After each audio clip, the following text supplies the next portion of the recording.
What up, what up? This is Finance, Fitness, and Folk. Channel will discuss finance, a little bit of fitness, talk about some folk. So today's episode, I'm going to discuss why your family is not entitled to your wealth. So admin notes, thanks again to all subscribe to the channel. I endeavor to keep pushing the video out, give you leverage to better yourselves. So let's get into it. So why do I say that your family is not entitled to your wealth? So this is not pertaining to me personally, but I have gone through this some years ago with my own family, and it wasn't as intense as what I'm going to kind of explain here. But it was a real thing, and I definitely had to address it. So when you're building wealth, and you get yourself to a position in life where like you're making a lot of money, whether it be like you have a 9-to-5 that's paying you 6 figures, or you have a personal business that's making 6 figures, right? You're gonna find family come out the woodworks all of a sudden once they find out that you're actually making all this money. And I would say it's definitely dependent on how your family dynamic is. Like for me, for example, right? So I came from the projects. I came from poverty, right? Regardless of what, some folks may say, because my mom did get assistance, she got food stamps, welfare, and some other things. My grandmother was getting an SSI check and some other stuff as well, right? So we was maintaining, but we wasn't rich by any means, And the fact of the matter is that their money combined still could not pay for them to move into a normal apartment or a house for that matter. We had to be in the projects because that was the only thing they could afford. And there's nothing wrong with that. They had to do what they had to do. This was the 80s, right? And I can go into some other things with that as well, because the 70s and the 80s was kind of messed up when it comes to black families, because they put the system in place where they kind of like forced the men to be out the house. And I'll go on a tangent on that stuff, right? So I'm not even gonna go down that route. But suffice it to say, I didn't come from money, right? But I have built myself up, being in the military and actually getting the skill set where I can make, a significant amount of money, right? And, once I started, when I was actually still in the military, I was getting hit up for money from my family. Like I said, nothing wrong with that, There's some folks I say yes to, some people I said no to. What I would say as a caveat to that is that a lot of folks that don't know anything about the military think that military folks are rich. Like that's far from the truth, especially if you're enlisted. Now, if you get to a certain point where like you have a lot of rank on the enlisted side, you're still not making a lot of money. I don't care if you're single, I don't care if you're married with kids. When you compare your skill set in comparison with the civilian sector is, you're shortchanging yourself. A lot of folks stay in the military because of the prestige, because of the pride, the honor. It's an honorable profession, right? But folks think they're going to go into the military and make a lot of money. They're kidding themselves. Even if you become an officer, you're still not making a lot of money. You're making more money than enlisted if you go officer route, but you're still not making a lot of money. But like I said, when I was in the service, a lot of my family thought I had a lot of money, and I didn't. You know what I'm saying? The fact of the matter is, at one point I was pretty broke. But they didn't know that, So because I didn't tell my business like that, But they still would hit me up with money, and like I said, some folks I said yes to, some folks I said no to.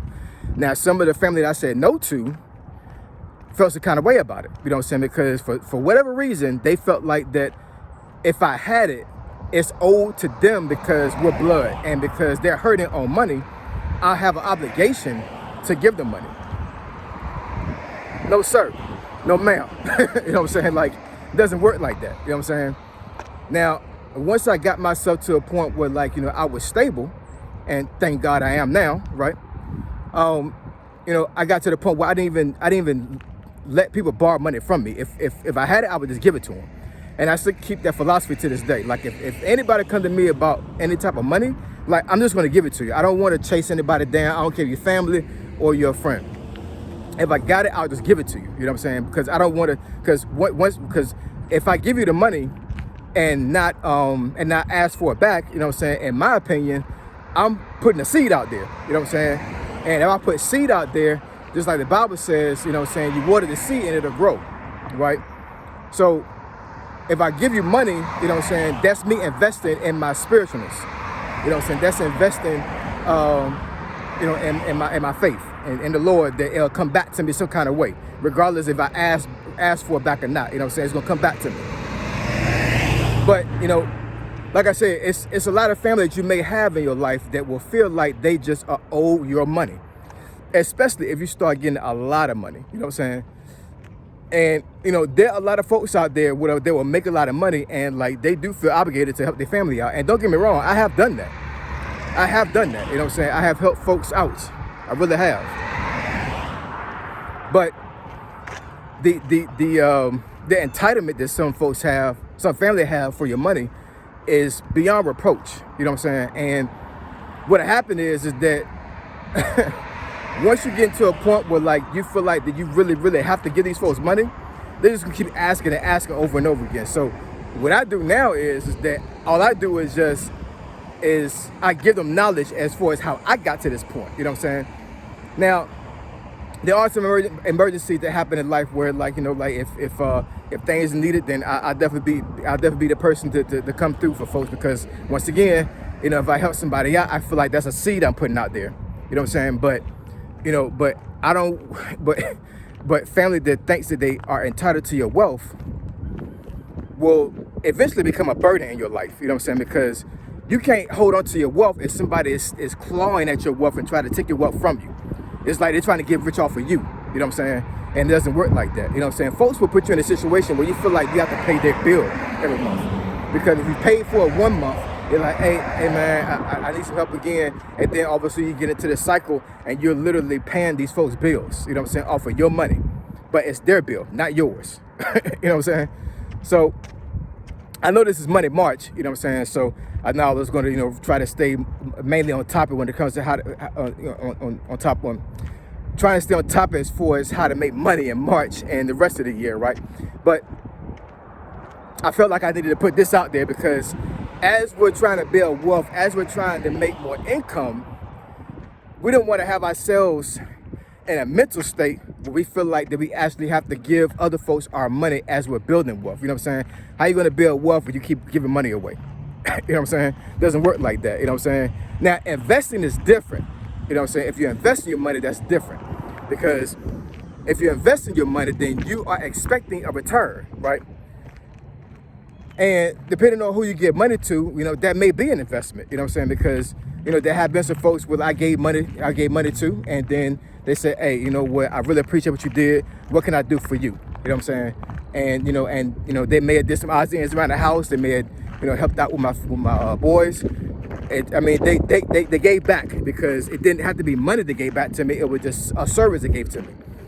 And I appreciate that, you know what I'm saying? But like I said, some of the other family that I had before in life, they really felt like they was entitled to the wealth. And what I would say to them is that their mentality is really skewed as far as thinking that way. And these are folks in your life that will become, I mean, for lack of better words, and I hate to say this term, but almost like leeches. You know what I'm saying? They're just going to keep pulling on you over and over again, trying to pull your wealth from you. And you're trying to keep your wealth, but they're trying to take it away from you. So I'm going to keep this video short, but watch out for family that feel like they're entitled to your money, because the entitlement is real for some folks. And we got to make this money, y'all, you know what I'm saying? But we cannot keep the money if we keep giving it away, right? So have discernment, you know what I'm saying? Understand that, you know what I'm saying, that, you know, sometimes when it comes to money, feelings got to be put away, you know what I'm saying? Money doesn't have feelings. So you have to make sure that you actually keep your feelings at bay when it comes to building wealth, because folks that have feelings when it comes to money, a lot of times will see their money fly away from them, all right? Like, comment, and subscribe. I endeavor to keep putting this video out, give you leverage to better yourselves. Finding Fitness and Folk, Triple F, I'm gone.